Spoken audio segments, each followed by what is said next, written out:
Welcome to Extraterrestrial Reality. You know, some of the best cases out there, more so than just regular, sightings of these things, of these UFOs, of flying saucers, of strange craft in the sky, is when they actually land and leave marks in the ground, indentations in the ground.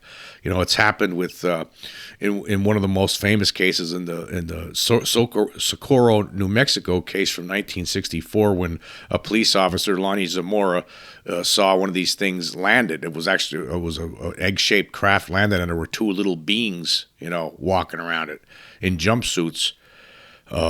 The thing took off. The beings got back in the craft. The thing took off, and then silently floated away.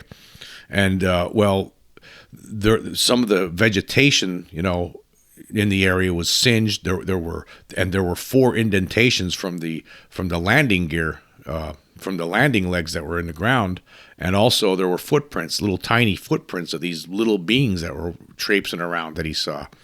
But it's one of the best cases out there. But there's a lot of cases out there, and actually that case was the first case that the late Ted Phillips, who died in 2020, he was somebody that for a good chunk of his life he investigated, different trace evidence of when UFOs land. Like he investigate these things.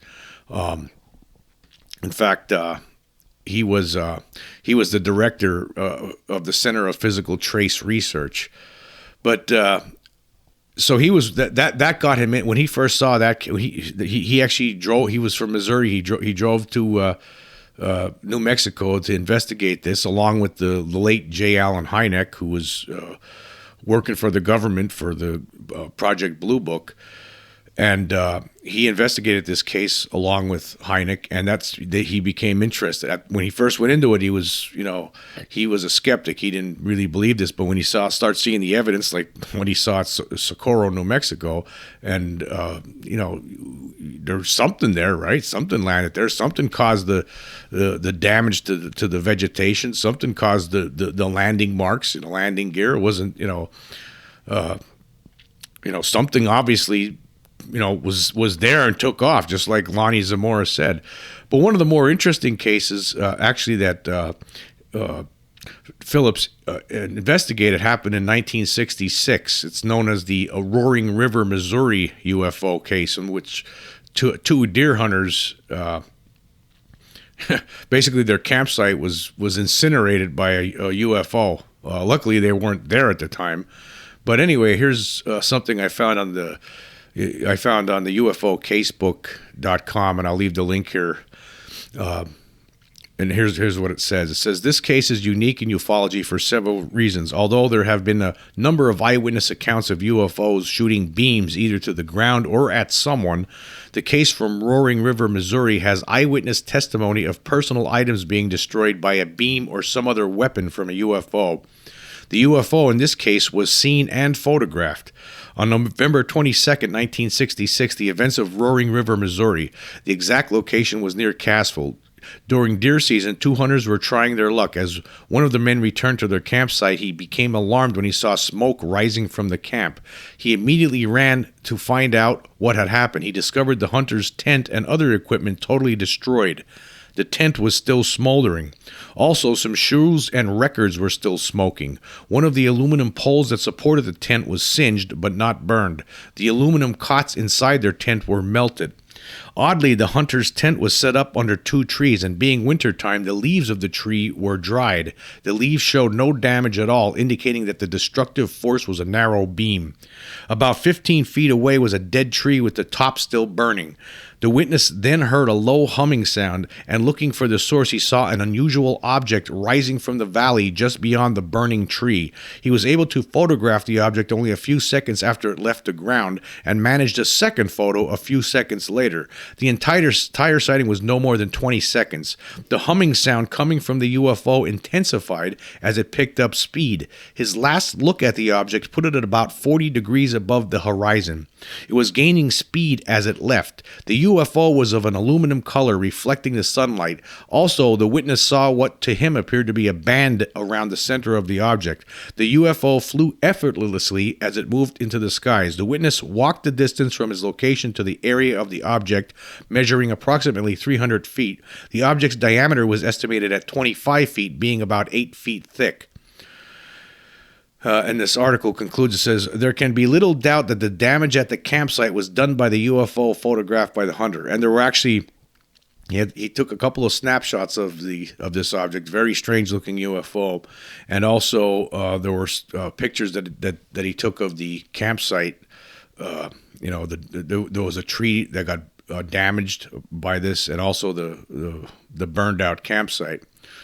So, again, this is a great case of trace evidence, of physical trace evidence because of a UFO. This is the kind of stuff that they do sometimes. This is a strange case. I mean, I don't know why did it? Why? I mean, was it on purpose? Did the occupants of this UFO decide to destroy this campsite on purpose? I mean, it's really strange that this happened, or was it by accident? They didn't know anybody was there, and it was just the result of this thing taking off, and it caused this destruction. I guess we'll never know.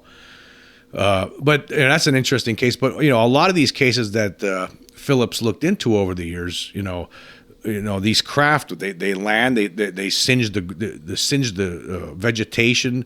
A lot of times, soil,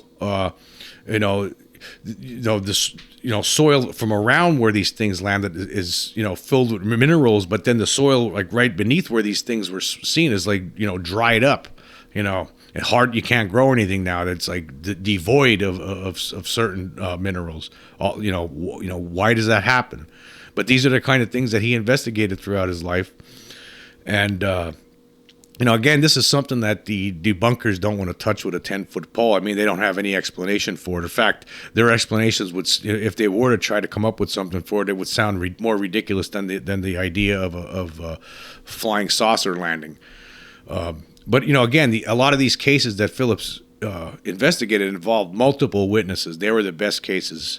There were multiple witnesses saw something landing on the ground or hovering near a ground, and then he would investigate it. Look for physical trace evidence as actually proof, evidence. That's what the UFO debunkers don't like. They hate evidence.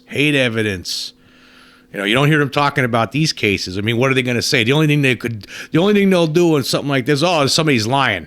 It's all made up. Because they don't have anything, to respond to this. But I guess again, what's interesting about this is the fact that, two hunters. I mean, imagine being out in the woods. You're hunting, and luckily hunters. These days everyone has a cell phone, but before the days of cell phone, hunters, they like to carry a camera along with them because if they get that prize buck, they have something, take a picture there, showing their, they could take back and show the family. But it's interesting. Can you imagine hunting and just something like this happening? Seeing this flying saucer flying away and your whole campsite's burning up because of it. Like, whoa, luckily they weren't in there. They would have been smoldering along with all the other wreckage.